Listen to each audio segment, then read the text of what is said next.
Hey everybody, my name is Paul and I'm the owner of Cassis Media Digital Marketing Solutions, and this is Vanda Jameson, the owner of Jameson Legacy Group. Greetings. And this is Business as Usual, Episode 2. In this episode, Vanda is going to tell you what we're going to talk about. Thank you, Paul. Throwing it right back to me. Hey, everyone. So, my name is Vanda, and I am a financial specialist. And so, I am always looking at your money. That's what I do, helping people go from ordinary to extraordinary in their financial circumstances. And so, this morning, Paul and I were talking about what I called Henrys, which are high earning young people. I think that's what it stands for. High earner youth. Mm-hmm. Anyway, young or yeah, high earning potential, something to that effect. But and that led to the conversation of, you know, did you figure out how much you were going to earn when you started business? That was my question to Paul this morning. Mm-hmm. When you went into business, did you already figure out like what your profit margin should be based on how many clients you needed to have or how much work you needed to flow, across your desk or across your computer? And do we think about that? And if you didn't start that way, how long into your business did you have to work or go before you started thinking, hmm, this isn't really working out? I need more clients in order to pay my bills. And then you structured a budget, kind of, or a profit loss kind of flow sheet for yourself. So that's my question. How did you figure out what your business needed to yield in profit in order for you to survive? How long did that take you? Did you start that way? Question of the day. I can tell you how I've learned to do things. So I consider myself a freelancer. Um, on rare occasions, I'll outsource work. And basically, I would take, let's say I charge $3,000 for a website.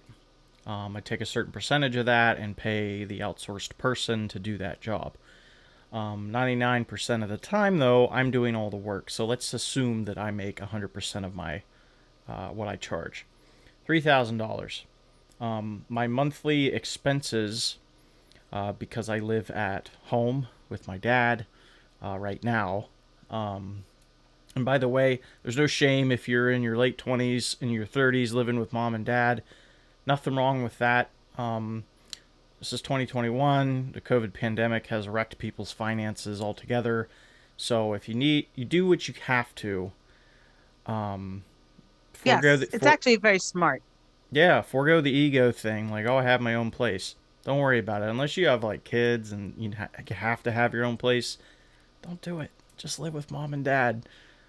Um, but so my dad charged me a little bit of rent. I have a car payment, insurance payment, a phone bill.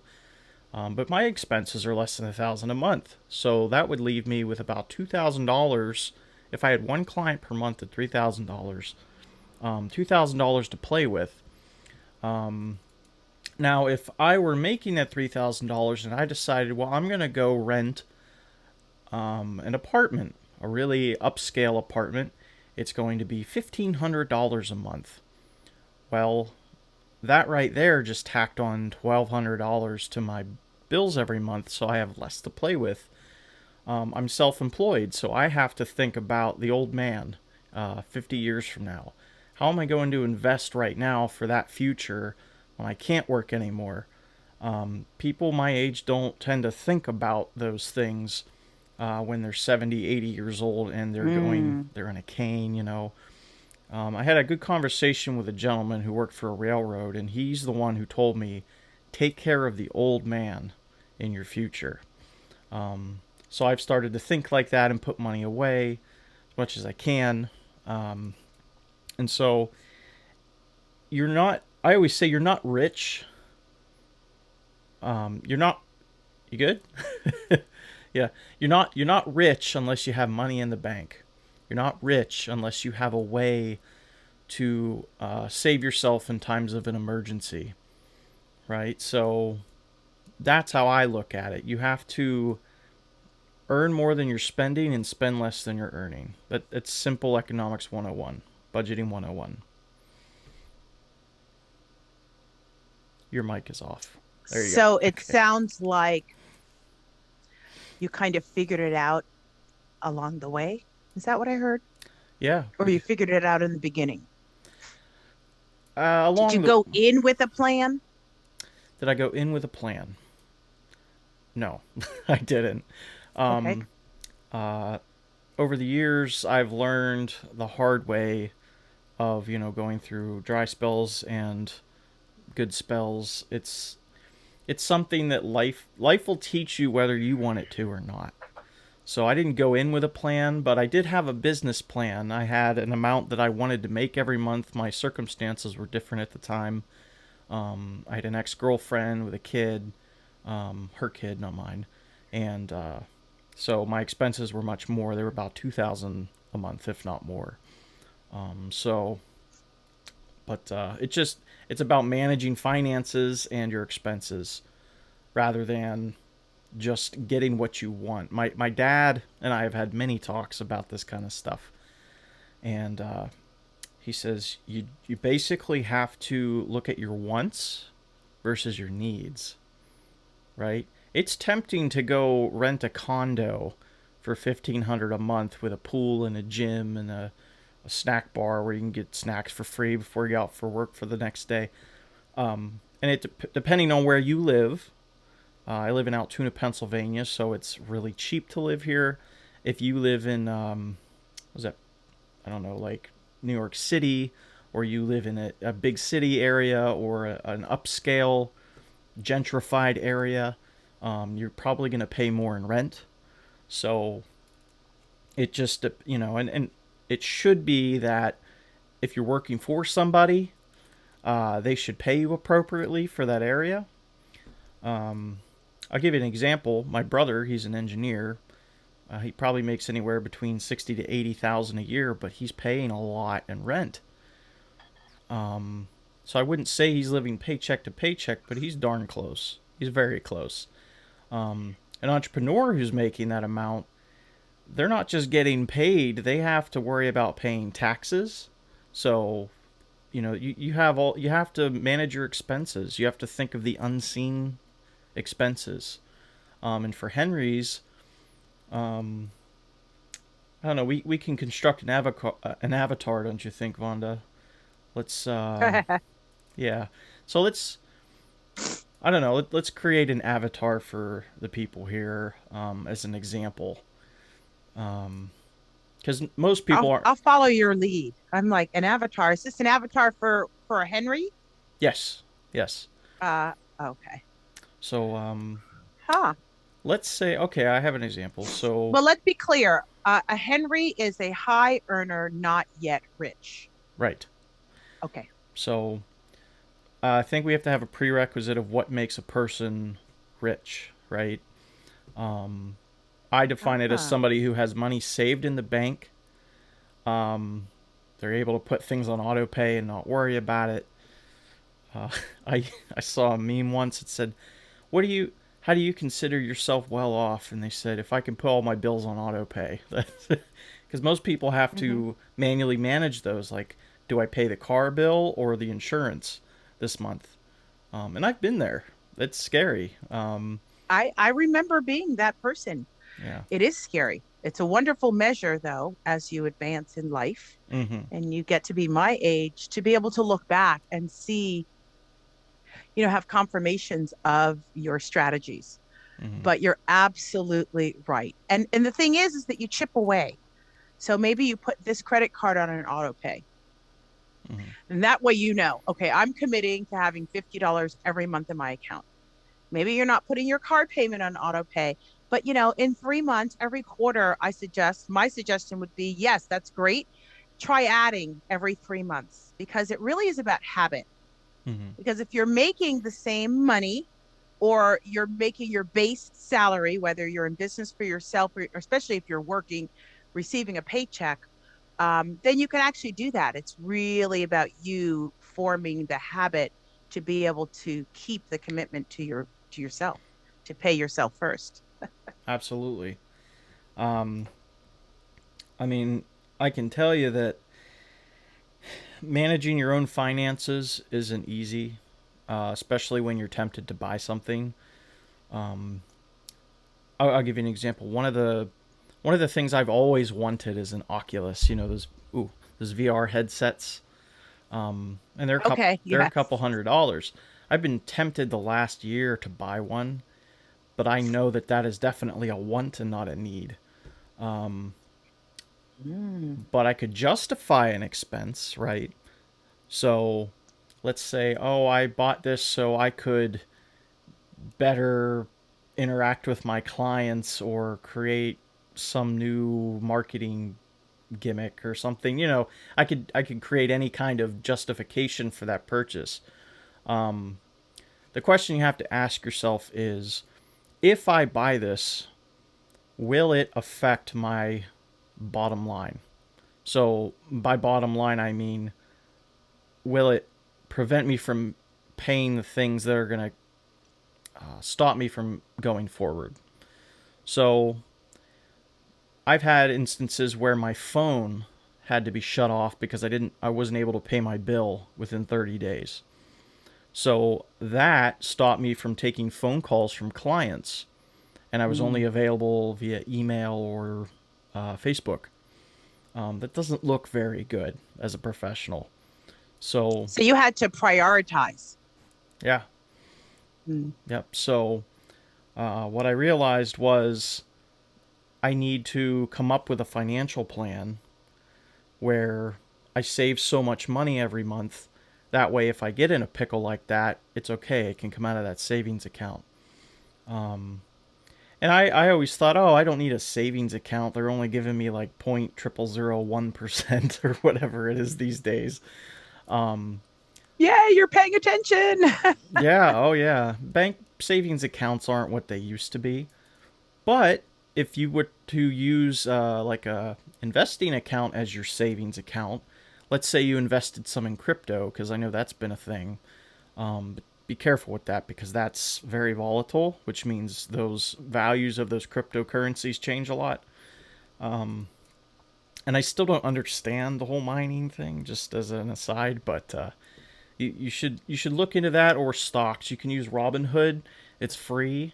Um, so you can actually, I think you can create a, there's like a Robinhood account, and let's. Yes, you can create your own account, Mhm. but Robinhood is good for stocks, but you don't want to use that for crypto No, because you yes, won't. not your key, not your key, not your crypto. Right. No, You don't get to own it with Robinhood. So right, right, careful. and there was a whole debacle about they weren't paying people out the thousands of dollars that they earned through those cryptocurrency. Mm, I've heard of high well, schoolers. They put so much money in and they made like $1 million on crypto. They pulled out just yeah. in time, and so Well, there are different levels. So, mhm, if first of all, I definitely want to say, since you stepped into the crypto door, I did. I am a novice. I'm a sycophant. I call myself a crypto sycophant. Um, but it's worth a study. Please do not indulge if you are not willing to learn. Right. And so, what I've seen in this crypto world is people walk in and think somebody can do it for them, and they're going to join this club or join a fund. And I'm like, nah, now we're doing regular fiat currency banking. We're treating it like banks. Mhm. And it's important to understand that the whole purpose of blockchain crypto is to decentralize finance Mhm. so that you have control over your money, not a fund, not a bank, not a club, not a group. Yep. It's you. And so when we start working in the crypto arena, where we are giving our power yet again to a fund because we think we're going to have a high return, it gets really nebulous. It gets a little cloudy there. So very, very careful. And that was the advice that I had because I wanted to do that. And so I just needed to step in and say that, Paul, I'm going to let you go back to this Henry avatar that we're creating. Yes. What's that So look like? so let's say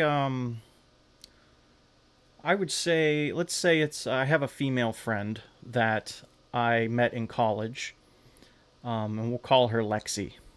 Okay, Okay, Lexi. so Lexi is an accountant, and Lexi earns about $70,000 per year. Lexi lives in, let's say, Boston, Massachusetts, and her rent is $2,000 per month.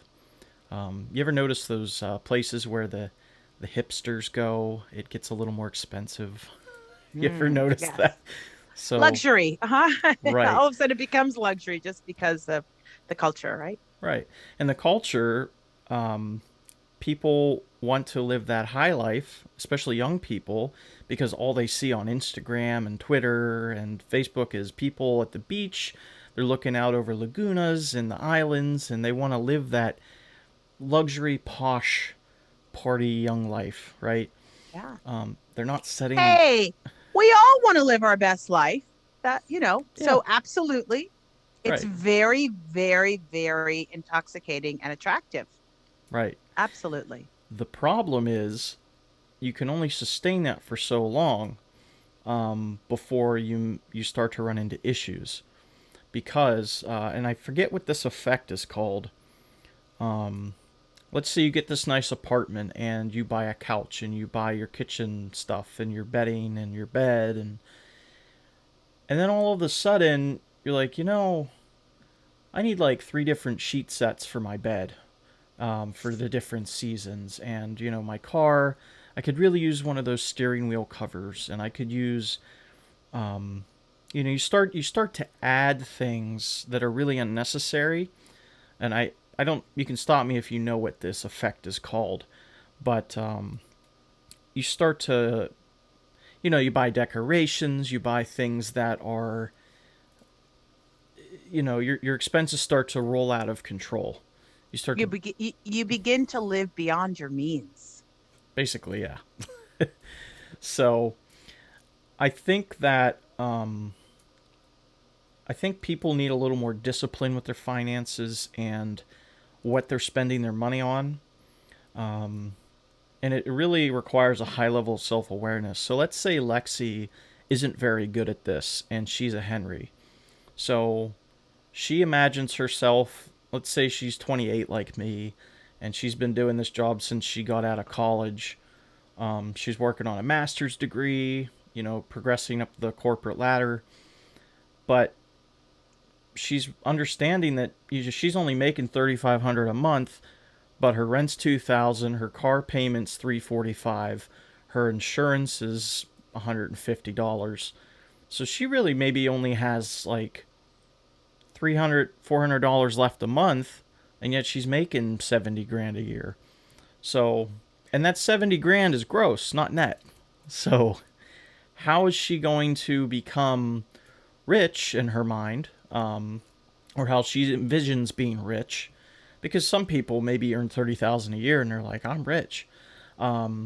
It's really about perspective. But I think being rich is when you can save money. You have the money in the bank, and they recommend being able to save at least 6 months worth of expenses. For me, that's like $5,000-6,000, which isn't much. Well, that's actually just for an emergency Yeah, that they exactly. recommend 6 months. Right. So outside of the emergency, then what do you have? Because if you're going to exhaust all of your savings Mm-hmm. that you've created for an emergency, and we saw COVID was facts. You know what I mean? COVID showed us everybody lost their job, everybody was laid off, or they went for weeks or months without a paycheck until corporations figured it out, or until they figured it out. Right. So, what did that look like? And you mentioned something, though. You used a word that is key: sustainability. Mm-hmm. That really is what it's about. And the other important note that you made was living at home.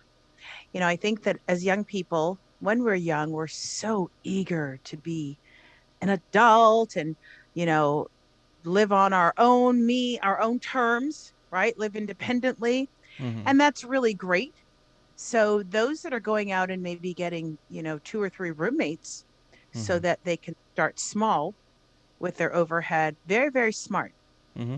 But then you've got those that, yeah, they're earning high paychecks and they cannot, they have to, they just can't contain themselves. They can't just, they've got to go.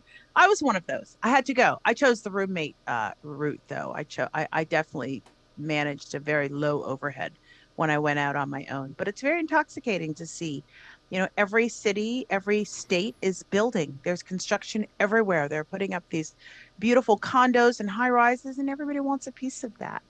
But yeah, sustainability. And so if um, if that $300 a month left over because you've paid all your bills, the one thing I didn't hear that we need to begin to factor into our budgets is paying ourselves. How do That's we true. pay ourselves? We should pay ourselves first. And that is outside of your emergency fund.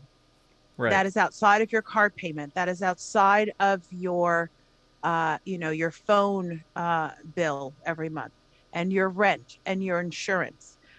We should have a regard and have a line item in our budget or in our thought process or write it down for ourselves how we can make ourselves a bill as well. That's true. No matter what, that you will pay yourself. And then that's the money that should go into some type of vehicle where you are going to benefit from the interest or the compound interest and leave that for time. And we let time do the work of baking so that that particular number goal can can grow, so to speak. Yeah, the two. I heard the secret to um, the rich is compound interest. There you go. So you're letting an organization or Compound interest. an organization or a fund borrow your money just like you would take out a loan, and then they pay you interest on top of that. Um, Well, it stock, doesn't have to be a corporation. Give right? me one. I think you muted yourself there. Sorry about that. That's okay. I was talking to the my dog wrangler. The Mm, dog is back, so we were looking for the treats.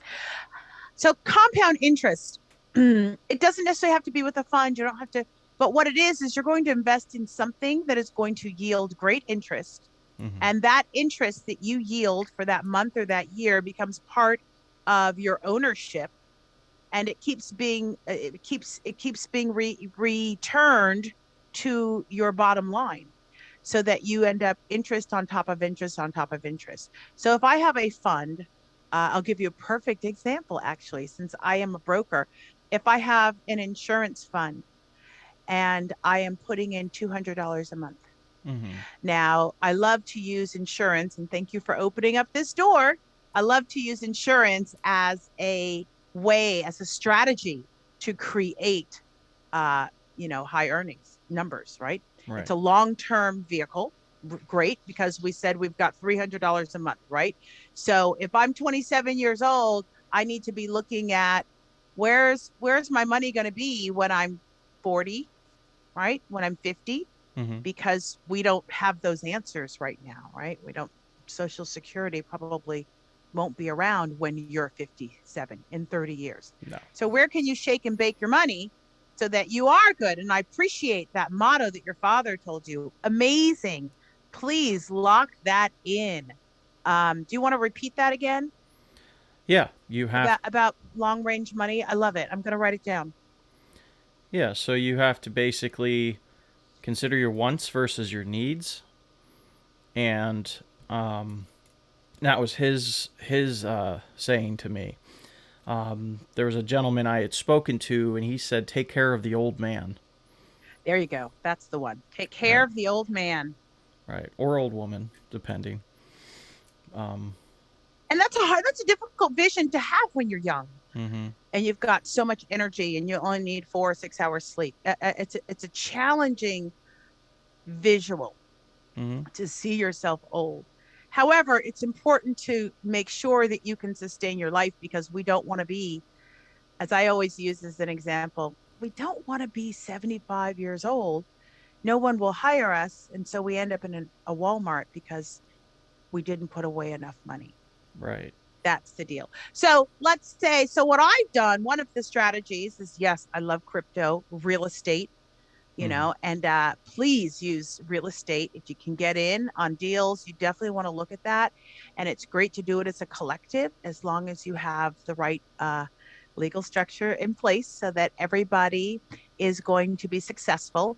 But you can also use stocks and you can also use life insurance. So if I take $200 a month and I put it into a life insurance policy, life insurance pays out amazing interest.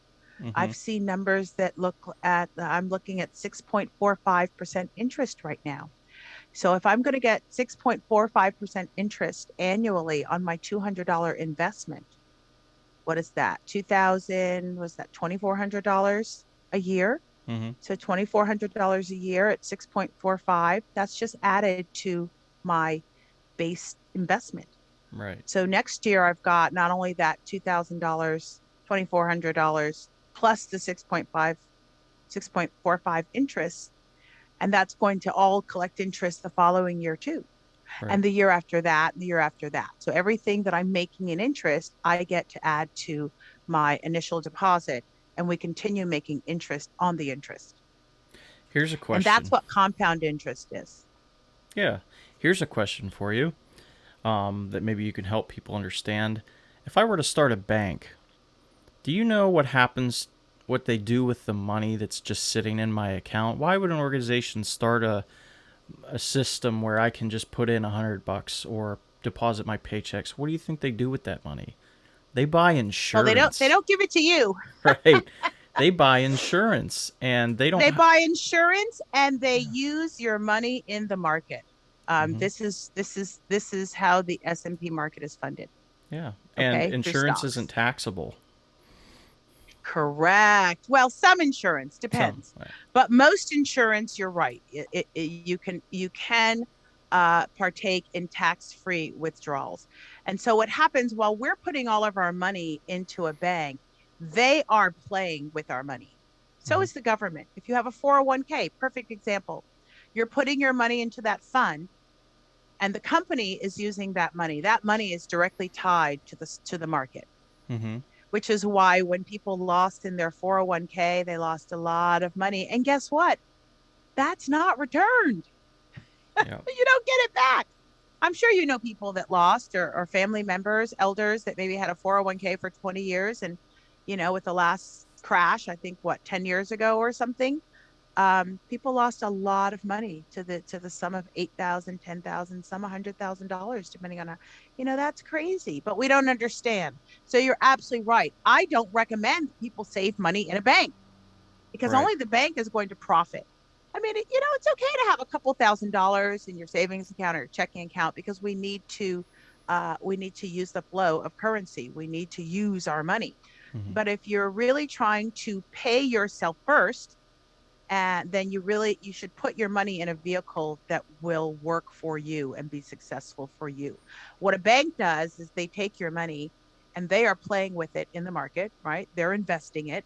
They're buying, they're insuring, they're investing. They are getting a rate of return of anything from, let's say, 18 to 20%, 18 to 25% interest, Hmm. but they're only giving you 0.001% on your money. Yeah. So, we really need to understand how that money exchange is working and learn about other vehicles that we can put our money when we pay ourselves first. But I encourage folks, all of you guys, you've got to start paying yourself the way you pay a bill. Hmm. Now, if you can pay a cell phone bill at $99 a month, and that's not something that existed for the last like 100 years. Cell phones are new, what, the last 30 years or something? So this is Hmm. a new bill for people, and yet they found a way to create space for it. Same Right. thing with getting a new credit card, right? You didn't have that credit card last year. Now you've got that credit card and you're dishing out an extra $50 a month for this new credit card. Well, make yourself the credit card. Create a fund for yourself where you're paying yourself first $50 a month and start there. And then you increase on what you're depositing and find some place to put that money and be strict with yourself so that in 20 years, that $50 a month is shaken and baking somewhere and you've got some capital. Now you can go and borrow from yourself. You need $5,000 for a repair in your house. You don't have to go to a bank, or you That's don't have true. to go to your grandma or your uncle. So yes, I agree with you that we need to think, what did your dad say? Take care of the old man. And we need to create funds for ourselves that will sustain us in the future. We can't blow our wad in the beginning because we have it. Don't get me wrong. My first high paying earning, I went and bought a, was it a Coach bag or something? Yes, go ahead and treat yourself. That's allowed. That's what we're here for.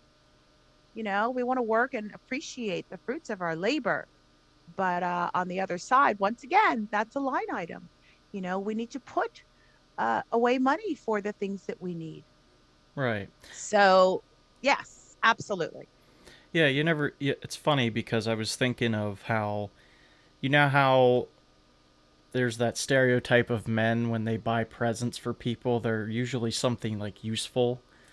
Like, oh, I'll buy a kitchen mixer for my wife, and she'll Yes. buy him something that's not really a useful item, but she liked it, so she bought it. Um, and that's a A stereo. razor, a shaver. That's a Yeah, popular gift, right? right. So I'm the kind of guy that I buy things that I would invest in. Um, I've learned to purchase things, and I could write them off on my taxes as a small business owner, right? Um, Smart. yeah. So that Oculus, I can't justify it, and if I can't justify it to myself, then I'm definitely not going to be able to justify it to the IRS um, next year. So these are the secrets of financial success, I would say. Absolutely. Thank you Um, for saying that. That reminds me, I'm leaving for LA next week. hmm, Well, there's a birthday event happening. Oh, but I decided that, wait a minute, as a business owner, let me set up a couple of appointments. mm-hmm, So if I'm going to do business while I'm away, now it's a business trip, right. and that becomes a write-off. So very, very smart. Yep. Good thinking. Good thinking, 99. Yes, Paul. Listen to him. He's got it. We're talking young, innovative, conscientious. You are all of it, Paul. It's been through trial and error and going through the hard times. I'm just trying to Good. save some people some headaches for the future. So I hope that we've done that for you guys today and yeah, that you've gotten some really great gems from our conversation. What do you think, right? yeah. Business as usual. This is business as usual. My name's Paul. This is Vanda, And and thank you so much. we'll see you next time. We'll see you next week.